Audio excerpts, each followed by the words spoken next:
তো বন্ধুরা দেখা যাচ্ছে কড়াইতে এখন তেল চলে যাচ্ছে। মিষ্টিতে কি রান্না হবে? ডিমের কারি। আচ্ছা, ডিমের কারি রান্না করার জন্য দেখো কড়াইতে তেল চলে গেল। মিষ্টিতে কটা ডিম রয়েছে?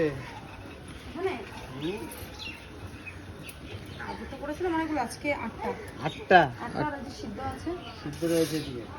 তো তৃতীয় দিনে কিন্তু ডিমের কারি চলছে। আজকে 8টাতে শুরু হচ্ছে। কালকে 6টা করেছিল বললে? কালকে 20টা।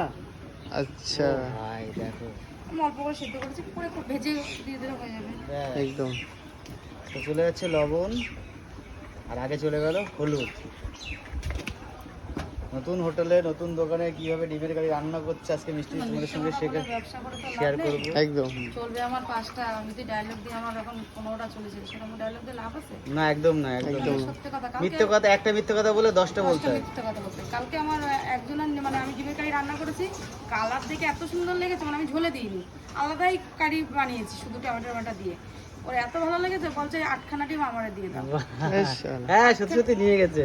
দেওয়া দাওয়া লেগেছে, আমি ছিলাম। ডিম নিয়ে গেছে। পরে আমি আবার 8টা না 9টা সিদ্ধ বসিয়েছি, তার মধ্যে দুটো ছাড়া থেকে ভেঙে গেল। ওই দুটো বাদ দাও, ও ভাঙবেই।